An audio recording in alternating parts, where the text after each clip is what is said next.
오늘 이 시간에는 여러분들이 엘리트 딥스들의 관계에 대해서 너무 모르는 것들이 많은 것 같습니다. 그들이 보유한 금융기관이나 또한 그들의 하수인에 대해서 그 관계를 너무나도 모르고 있다는 것이죠. 그래서 이것에 대해서 한번 깊게 말씀드리려고 하는데, 아마 이 관계들을 이해하고 앞으로 일어날 세상과 경제를 바라보시게 된다면은 무엇보다 신세계 질서의 은밀한 존재들에 대해서 좀 더 깊고 명확하게 바라볼 수 있는 눈도 동시에 가지게 될 것입니다.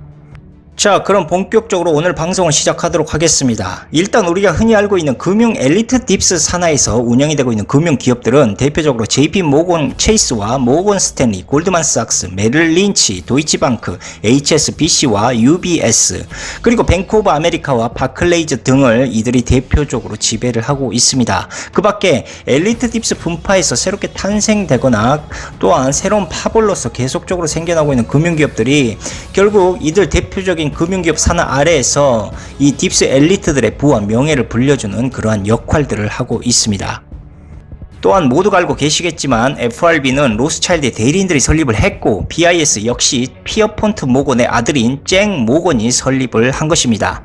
이뿐 아니라 세계은행과 IMF는 브레튼 우주협정으로 탄생을 하게 되었는데, 정확히는 모건과 록펠러 그 둘이 만든 합작품이다 라고 볼 수가 있습니다. 그리고 현재 언론에서 심심치 않게 나오고 있는 JP 모건 체이스의 전신은 아시는 대로 모건은행과 체이스 맨하탄 은행이 그 뒷배경에 있습니다. 더 깊숙이 거슬러 올라가서 이야기를 하자면 쿤롭의 후원을 받은 에런버의 맨하탄과 록펠러의 체이스가 합병되면서 탄생된 게 바로 체이스 맨하탄 은행이죠. 결국 이렇게 탄생된 체이스 맨하탄 은행은 로스차일드 가문이 이사로 있었던 하노버 은행과 합병을 한 이 케미컬 은행이 결국 체이스 맨하탄 은행을 인수하게 됩니다. 여기서 중요한 사실은 인수 주체가 케미컬 은행, 즉 로스차일드였다는 사실이죠. 그러나 역사와 브랜드 이미지를 고려한다는 구실로 인해서 로스차일드는 체이스 맨하탄 은행의 상호명을 변경하지 않고 현재까지 그대로 유지하면서 사용을 했던 것입니다. 또한 지금의 JP모건 체이스의 회사 마크를 잘 보게 되시면 뒤에 N코라는 상호가 붙습니다. 많이들 들어보신 이름이라고 생각을 하시죠? 네, 맞습니다. 그것은 바로 쿤롭 앤 코를 나타내는 은어였습니다. 그러니까 JP모건의 정확한 풀네임을 말씀드리자면 그것은 JP모건 체이스 앤 쿤롭이라는 그러한 상호명을 가지고 있다는 것입니다. 우리는 이렇게 JP 모건과 쿤롭 사이 관계를 통해서라도 쉽게 로스차일드 가문의 흔적과 그의 돈의 출처를 찾을 수가 있습니다. 이뿐 아니라 시티은행도 로스차일드와 록펠러, 모건 세 그룹이 합쳐져서 만든 은행이고, 골드만삭스 역시도 로스차일드가의 투자은행으로서 골드만삭스 컨소시엄의 정점에는 로스차일드가가 항상 숨어 있었습니다. 이 밖에도 HSBC와 도이치방크, 모건 등의 글로벌 은행들은 모두 로스차일드가가 직접 설립한 은행들이고, 메릴 린치는 로스차일드의 대리인인 쿤롭과의 은행이 이것을 설립했습니다. 이 밖에 나머지 은행과 국제기구들에 대한 설명이 더 있지만 말해봐야 의미가 없고 또한 너무 길어질 수가 있기 때문에 그냥 생략하고 넘어가도록 하겠습니다. 아무튼 제가 드리고 싶은 말씀은 현재 금융계의 정점은 로스차일드 그룹이고요. 로스차일드는 월가의 대리인과 세계 각지의 거대 은행들, 그 밖에 연준을 통해 금융계를 한 손에 꽉 쥐고 있습니다. 이에 반해 록펠러 가문 쪽은 자원의 통제와 의학, 군수사업, 정치로 세계에 손을 뻗치고 있습니다. 이렇게 자원을 지배하게 된 록펠러 가문은 현재 금융을 은밀히 지배하는 로스차일드 가문과 거의 쌍성의 쌍벽을 이루고 있습니다. 록펠러의 대표적인 기업을 말씀드리자면 일단 엑슨모빌과 공룡푸드 회사인 카길, 그리고 글로벌 거대 건설 기업이라 할 수 있는 벡텔을 그 예로 들 수가 있습니다.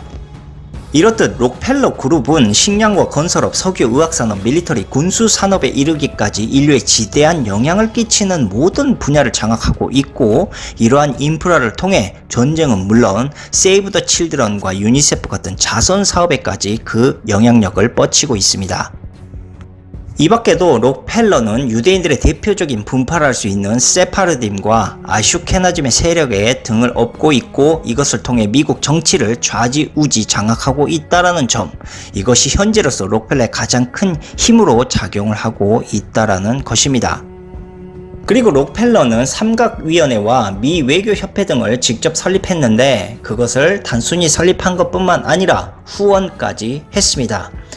이것을 통해서 록펠러는 미국의 엘리트 세력을 직접적으로 응집시키고 또한 리드해 나갈 수가 있었고, 현대의 경제에 지대한 영향을 끼치고 있는 시카고 대학을 설립해서 이 엘리트들이 끊임없이 양산되도록 그 교육 분야까지 그들은 장악을 했습니다. 따라서 어느 면에서, 즉 다양한 분야의 면에서는 록펠러 그룹이 로스차일드의 금융 권력을 넘어서는 강력한 파워를 또한 가지고 있다고 볼 수도 있습니다. 과거 2012년도에 금융 서비스 지분 37%를 록펠러가 로스차일드에게 넘겨주었는데, 그 이유도 결국 록펠러 자산의 증식을 로스차일드가 도와주기, 즉 협력하기 위해서였던 것입니다. 로스차일드가 왜 록펠러의 자산을 불려주었느냐? 그 이유는 매우 간단합니다. 그들의 양대 산맥이 서로 유지되어야 하기 때문이죠. 단순히 금융 하나만으로 세계를 지배한다는 것은 불가능합니다. 결국 로스차일드도 자신들이 가지지 못한 부분을 록펠러가 유지해주길 바라는 그러한 이유 때문이었던 것이죠. 그래야만 결국 그들도 자신들의 권력과 재산이 계속적으로 유지될 수 있기 때문이었습니다. 이것을 은유적으로 비유를 하자면 적과의 동침이라고 할 수도 있고 필요악이라고 말할 수도 있겠습니다. 분명 서로가 불편하고 앙숙적인 관계이긴 하지만 악어와 악어새처럼 공생을 해야만 하는 그러한 구조가 되어버린 것이죠. 보시는 것처럼 로스차일드와 모건, 록펠러는 서로 한 몸처럼 붙어 있긴 하지만 서로 다른 분야에서 활동을 하고 있는 지배자들이기 때문에 결국 서로의 힘이 반드시 필요하게 된 것이죠. 아무튼 현재 JP모건과 록펠러 그룹의 영향력은 유대 세력을 등에 업고 있고, 이것을 통해서 미국 정치와 경제를 뒤에서 좌지우지하고 있습니다. 과거 세계 대공황을 일으켰던 JP모건의 지배 아래로 들어온 기업들을 제가 한번 분석을 해봤는데, 지금까지 들어온 기업들 말이죠. 자산 규모가 1억 달러 이상이었던 초대형 기업만을 속과 보더라도 JP모건과 퍼스트 내셔널 같은 이러한 대형 은행들을 무려 14개나 소유를 하고 있었고, 다음으로 생명보험 회사를 4개, 그리고 제네럴 일렉트릭과 ATT 등의 전기 전압가스 등의 공기업을 8개나 소유하고 있었습니다. 다음으로 철도회사 4개, US 스틸 등의 자동차 철강제조업체 역시도 12개 지사에 이르렀습니다. 자, 여기에 대공황 때 로스차일드가가 JP모건을 앞세워 흡수했던 중견 기업까지 합산을 하자면 JP모건 산하의 기업체 수는 대략 500개사가 넘어가고 있고요. 자산 총액은 1930년경에 이미 770억 달러를 넘는 수치였습니다. 그리고 현재는 그 5배가량으로 성장을 했죠. 이것을 굳이 비교하자면 현재 미국 상장기업 200개사의 자산 총액 가운데 무려 40%에 가까운 엄청난 액수를 JP모건이 소유하고 있다는 소리와 같습니다. 그런데 한 가지 이상한 점은 JP모건이 사망했던 당시 그가 가진 주식의 지분율은 불과 9%에 불과했다는 것입니다. 그렇다면 JP모건의 실제적 주인은 과연 누구였을까? 그것은 그 당시 45%가 넘는 지분을 소유하고 있었던 로스차일드 가문이었습니다. 이렇게 로스차일드가가 JP모건과 함께 막대한 자본을 벌어들이고 있을 때 록펠러는 이 당시 중소규모의 석유개발업체 사장이었을 뿐이었습니다. 그러나 록펠러는 원대한 꿈을 꾸고 있었고 결국 로스차일드가를 찾아가게 됩니다. 그리고 로스차일드가 앞에서 록펠러는 이렇게 하소연을 했습니다. 모든 석유 회사를 합병하고 싶습니다. 자금을 부디 지원해 주십시오. 자금을 지원해 주실 경우 독점 체제가 되기 때문에 저에게는 석유의 모든 가격 결정권을 거머쥘 수 있는 기회가 오게 될 것입니다. 그리고 무엇보다 로스차일드 당신에겐 안전한 이자 수익이 영원히 보장되게 될 것입니다. 이렇게 록펠러의 야망과 그의 가문을 알아보게 된 로스차일드는 록펠러에게 석유를 장악할 수 있는 무한한 자금을 지원해줬고, 그렇게 현재 록펠러가 탄생되게 되었던 것과 록펠러는 그의 야망대로 결국 석유의 모든 장악력을 거머쥐게 됩니다. 하지만 너무나도 거대하고 강력한 석유 권한력을 가지고 있었던 록펠러를 염려한 로스차일드는 미국 정부의 정치인들을 앞세워 록펠러 그룹을 쪼개버리는 분할 규제를 압박하게 됩니다. 그 증거로 쪼개져 버린 세계 10대 메이저 정유사들이 바로 록펠러 그룹에서 분사되었던 그룹들입니다. 하지만 록펠러는 로스차일드의 압박을 피하는 꼼수를 이때 사용하게 되는데, 비록 회사는 그들에 의해서 분할되었지만 대리인을 내세운 지분율로 기존의 회사를 몰래 은밀하게 가지고 있었고, 그것이 바로 록펠러와 로스차일드가의 쌍벽을 이루는 힘을 갖게 할 수 있는 원천이 되었던 것입니다. 현재 들려오는 이야기를 좀 보태보자면 록펠러의 자산은 대략 1경 2천조라는 천문학적인, 그러니까 미국에서 가장 잘 나가는 가문이 되었고, 이 돈들은 로스차일드의 영향력을 지배하는 IBRD, IMF와 FRB 등의 대등한 주주권을 갖는 데 이용하게 됩니다. 그러니까 록펠러와 로스차일드는 그렇게 서로 사이가 좋은 관계는 아니고, 록펠러는 로스차일드를 이용해 지금의 자산과 권력을 이룰 수가 있었다라는 것이죠. 록펠러뿐 아니라 철도왕 벤더빌트 역시도 지금의 록펠러와 똑같은 방식으로 로스차일드의 자금을 통해 성공을 합니다. 또한 골드만삭스의 마르쿠스 골드만도 로스차일드의 지원으로 철도 채권을 어루만지면서 거대한 성장가도를 달립니다.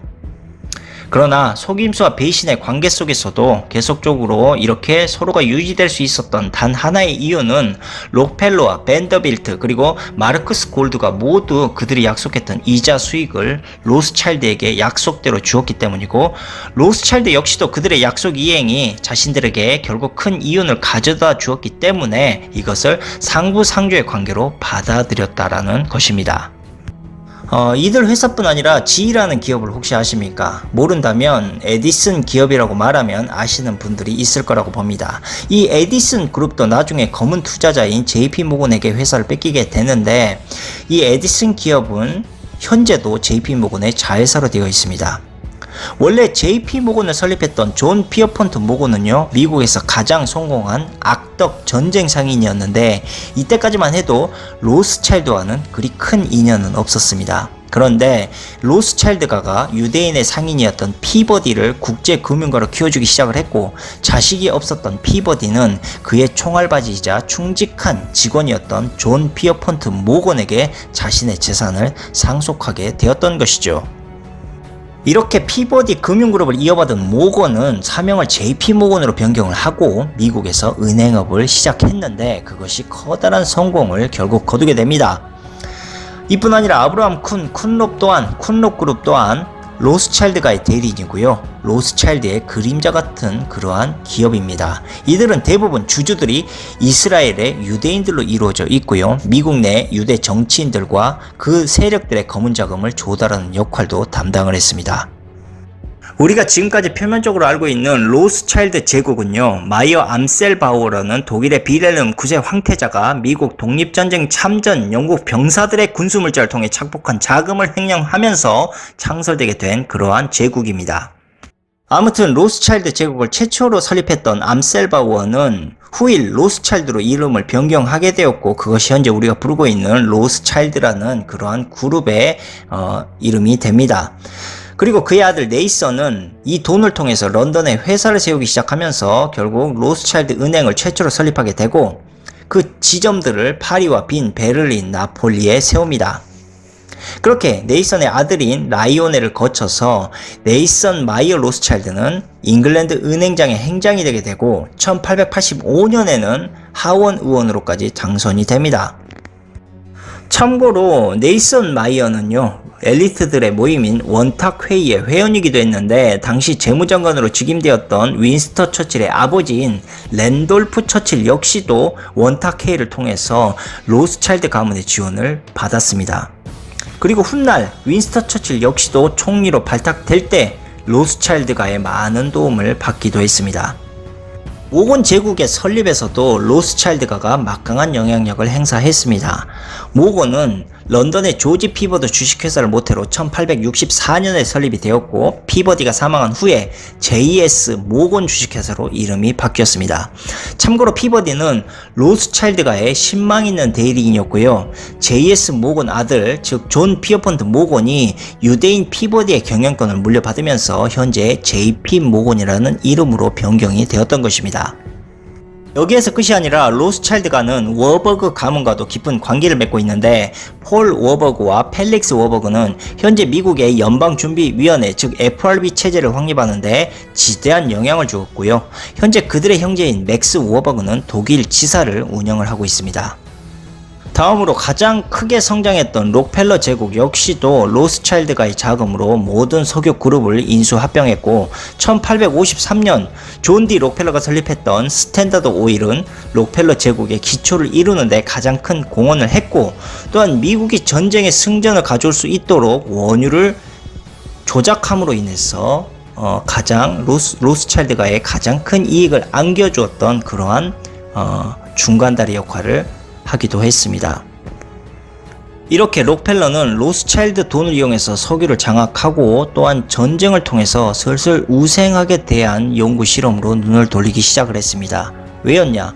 유대인들이 우생학에 대해서 매우 깊은 관심을 보였기 때문에 그들의 힘을, 그리고 그들의 관심을 끌기 위해서는 우생학을 연구할 수밖에 없었던 것입니다.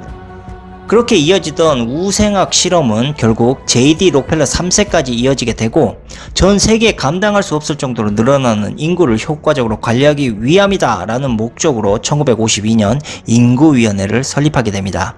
그리고 미국 인구 성장률을 0으로 유지하는 운동을 뒤에서 후원해 오게 되는데, 주로 중동과 후진국의 전쟁과 경제, 마지막으로 자원 통제를 이용해서 인구 증가를 암묵적으로 컨트롤해 왔던 것입니다. 결국 록펠러가의 이런 수상한 움직임들은 결국 인구를 축소하려는 것 아니냐, 또한 인구에 대한, 너무 감당할 수 없을 정도로 늘어나는 인구에 대한 부분을 저들이 통제하려는 것 아니냐라는 사람들의 의심을 받게 됐고, 그것이 현재까지 이렇게 음모론적으로 흘러나오고 있는 것입니다. 그런데 이것이 실제로 음모론이 아닌 1972년 로렌스 록펠러가 닉슨 전 대통령에 의해서 인구 증가에 관련된 국가위원회 위원장으로 임명되기 시작하고, 또한 실제로 국가 정책에 반영되기 시작하면서 이게 음모론이 아닌 현실이었다라는 것이 드러나게 됐던 것이죠.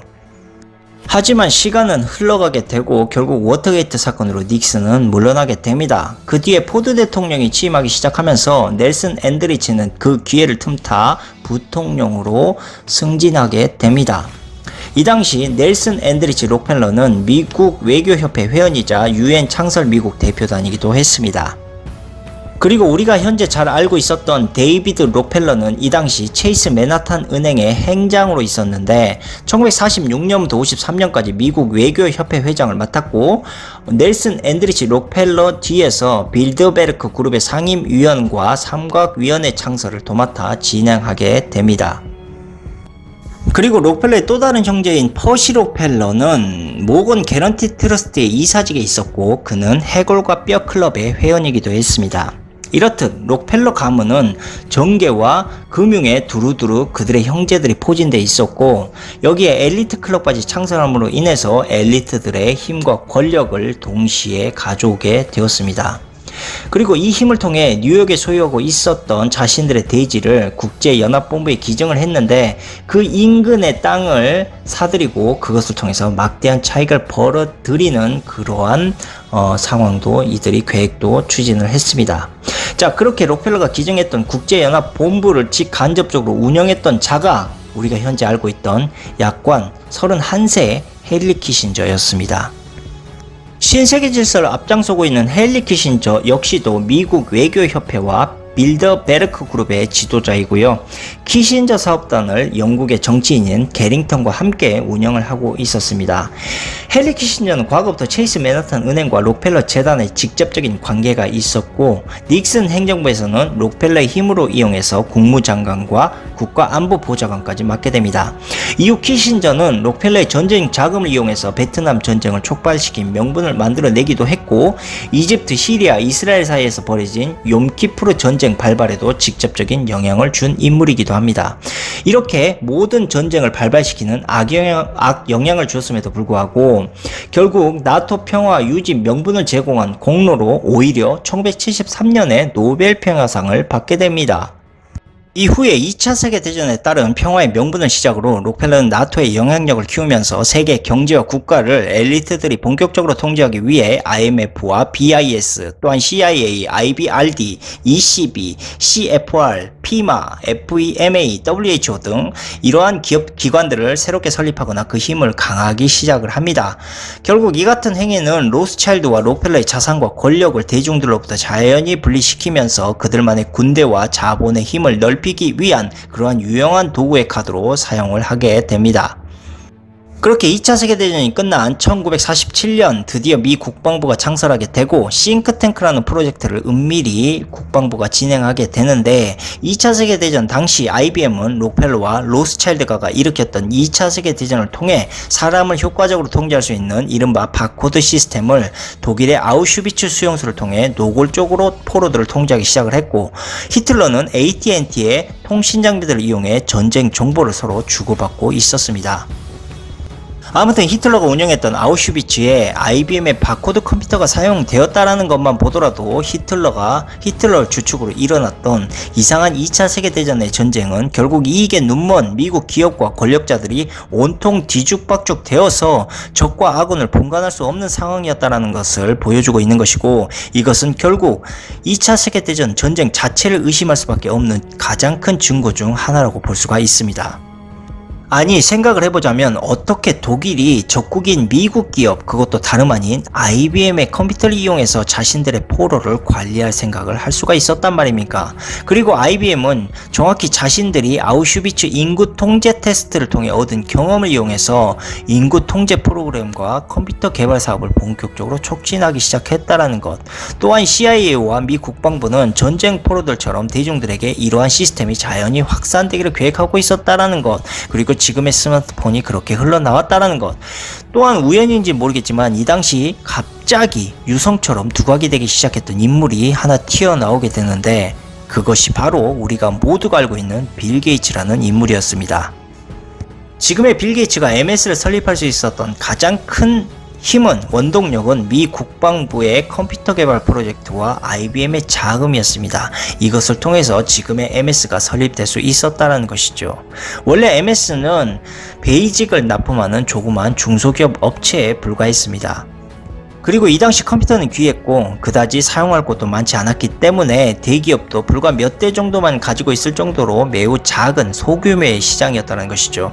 그렇게 수요가 적어서 수입이 간단간단하게 유지되고 있던 MS가 갑자기 PC-DOS를 무려 30만 달러, 우리나라 돈으로 현재 100억 원의 돈을 들여서 매입을 하게 됩니다. 여기에서 매우 궁금한 점이 하나 생겨납니다. 도대체 수익이 간단간단했던 빌이 그 엄청난 돈을 어디에서 어떻게 마련해서 100억이란 돈을 가지고 PC-DOS를 매입할 수가 있었던 것일까요? 그리고 IBM은 어떻게 빌의 PC-DOS를 매입한 그 시점에 정확히 찾아와서 OS OEM 계약을 했던 것일까요? 온통 이해가 되지 않는 상황과 기적과 같은 타이밍이 지금의 MS-DOS의 성공 신화였던 것이고, 이러한 의문을 해소할 수 있는 그 어떠한 정보도 나와 있지 않습니다. 단순하게 자기 사업 하나 건설하기도 힘들었던 빌이 출처를 전혀 알 수 없는 100억 원의 돈을 이용해서 PC 운영체제 부분을 인수했다라는 것과 IBM이 정확한 타이밍에 나타나 빌 게이츠와 계약했다라는 것뿐 그 이상과 이하, 그 어디에도 그 이상의 정보는 나오고 있지 않습니다. 그러나 추적을 해본 결과 거기엔 다 그만한 이유가 있었습니다. 빌의 아버지는 유대인을 광적으로 추종을 했고 유대인의 자본으로 움직이는 거대 로펌 대표였고요. 엄마는 로스차일드 영향력 아래에 움직이는 거대 자본은행가의 딸이었습니다. 아무튼 이렇게 빌은 MS를 은퇴하면서 갑자기 자선단체를 세우기 시작합니다. 이 자선단체 뒤에서 록펠러 재단이 후원을 하고 있었고, 록펠러 재단은 2차 세계대전에 그 계획을 가지고 있었던 우생학 연구에 빌의 힘을 실어주기 시작합니다. 그리고 지금까지 빌이 한 업적은 글로벌 제약회사들을 이용한 예방주사 개발과 몬산토의 주요 주주로 등극하면서 GM으로 퍼뜨리는 게 그가 이룬 업적의 전부였습니다. 그렇게 예방주사를 아프리카 어린이에게 맞춘 후 많은 아프리카 어린이가 죽거나 후유증을 앓게 되었고, 이것은 현재까지 여전히 소송 중에 있습니다. 우리가 여기서 분명히 깨달아야 할 점은 로스차일드는 유대교의 광신도들이었고요. 유대인 가문이나 그 추종자들을 적극 지원했으면 물론 그 영향력이 현재까지 미치고 있다는 것입니다. 그러니까 여러분들이 혹시 빌이나 일론 머스크처럼 부자가 되고 싶다면 유대 가문과 그들 종교를 추종하거나 편승을 하셔야 됩니다. 소프트뱅크 손정희도 그렇게 부자가 되었습니다. 손정희는 그렇지 않고서는 절대 그들처럼 성공할 수 없다는 것을 이미 깨닫고 있었고, 유대인을 추종하고 만나기 위해서 미국에 건너가 유학생활을 했던 것이지 그들의 교육을 배우기 위해서 갔던 것이 결코 아닙니다. 자, 다음으로 우리가 잘 알고 있는 조지 소로스 역시도 로스차일드의 대변인입니다. 하지만 언론에서는 이 같은 사실을 숨긴 채 조지 소로스를 독보적인 면만을 부각시키면서 금융 천재로 묘사하고 있죠. 여기에 그에 관한 이야기는 전설적인 색채까지 더해져서 대중들에게 신비한 존재로 군림하기까지 하고 있습니다. 자, 그렇다면 금융가의 거장인 소로스는 금융 해커 천재답게 과연 혼자 힘으로 잉글랜드 은행에 도전을 하고 독일 마르크화를 주무르면서 아시아 금융시장을 휩쓸 수가 있었던 것일까요? 그런 황당한 신화는 그들이 만든 책과 미디어에 세뇌당한 단순한 사람들이나 믿을 것이라고 저는 생각을 합니다. 과거 조지 소로스는 세계 금융시장을 전염병적으로 휩쓸었던 퀀텀 펀드를 만들어서 카리브해에 있는 조세 도피처 퀴라소 섬을 이용해 엘리트 투자자들과 자신 출처를 모두 은닉할 수가 있었습니다. 참고로 퀴라소 섬은 국제적으로 각광받고 있는 마약 거래상들의 검은돈 세탁으로도 유명한 곳인데 바티칸 은행 역시도 이 검은돈을 이 섬에 은닉해서 이용하기도 했습니다. 이 당시에 미국 증권법에 따르자면 헤지펀드 전문 투자자는 99명 이하의 미국인만 가능하도록 제한을 시켜놓았기 때문에 소로스는 퀀텀펀드 자금 은닉에 99명의 슈퍼급 부호들을 모두 미국인으로 채우려고 갖은 고심을 했습니다. 그 증거로 소로스의 퀀텀펀드 이사의 명단만 보더라도 그 대담함을 짐작할 수가 있습니다. 그 명단을 제가 조금 말씀드려 보자면 리처드 카츠, 그는 런던 로스차일드 은행의 이사이자 로스차일드 가문의 이탈리아 밀라노 총재입니다. 다음으로 닐스 타우버, 그는 런던 은행 그룹 세인트 제임스 플레이스 캐피털의 CEO이며 이 캐피털 주요 운영자는 바로 로스차일드 가문입니다. 다음으로 윌리엄 로드레그 모그, 이 사람 역시도 로스차일드 가문이 마쿠에 있고요. 세인트 제임스 플레이스 캐피털의 경영자이기도 합니다. 그리고 에드가르드 피치오토, 그도 스위스 민간은행에서 가장 논란이 많았던 인물이고 제네바에서 가장 똑똑한 은행가로 손꼽히고 있습니다. 이 피치오토 쪽 사람을 좀 분석을 해봤는데 뉴욕 리퍼블릭 뱅크의 소유자 에드먼드 샤프라가 있습니다. 이 사람은 미국법 집행 부문으로 멕시코 은행의 범죄 집단과 결탁한 사실도 확인이 되었고 스위스 정부로부터 터키와 콜롬비아 마약 돈 세탁 혐의도 함께 받고 있던 그러한 인물이었습니다. 자, 이 밖에도 스위스의 유명한 투자기업인 마크리치와 이스라엘 국제정보부의 사울 아이젠버그도 함께 포함되어 있었는데 이 사람은 모사드 비밀 정보 통제권자이기도 했습니다. 이처럼 소로스는 로스차일드 그룹과 그들 산하의 인물들의 유착 관계에 깊이 연루가 되어 있었고 그들의 돈을 따돌리거나 횡령하는 그러한 돈의 은닉처를 만들어냈던 인물입니다. 사실 로스차일드 가문의 재산이 얼마나 되는지 아무도 알지 못합니다. 그러나 세계인의 눈길이 그들의 마스코트인 빌 게이츠나 주식 귀재 워렌 버핏의 재산에만 관심을 기울이고 있을 때 로스차일드를 비롯한 국제금융 재벌들은 그 뒤에서 어마어마한 재산을 대중들 몰래 스위스 은행이나 카리브해의 퀀텀펀드 같은 요괴 펀드를 이용해서 넣어두고 자산을 불법적으로 은닉해서 불려나갔던 것입니다. 또한 소로스와 미국 엘리트 그룹과의 관계도 매우 깊습니다. 소로스는 미국의 유명한 방위산업 투자업체를 할 수 있는 칼라일 그룹에 1억 달러의 개인 자금을 투입하기도 했고 소로스가 투자했던 칼라일 그룹은 부시 대통령과 전 재무장관 제임스 베이커 등의 중량급 인사가 포진되어 있던 그러한 기업이었습니다. 이 밖에도 1980년대 브레진스키의 전 재무장관 매들린 올브라이트 같은 미국 정계 요인과 민주주의 재단을 설립하기 시작했는데 실제적으로 이 재단은 중앙정보국 즉 CIA와 개인 자본의 합자로 세워진 것이었습니다. 이렇듯 소로스는 국제금융재벌들의 코치를 받아서 1990년대부터 세계 금융시장에서 돌풍을 일으켰고 이것은 모두 의도된 것이었습니다.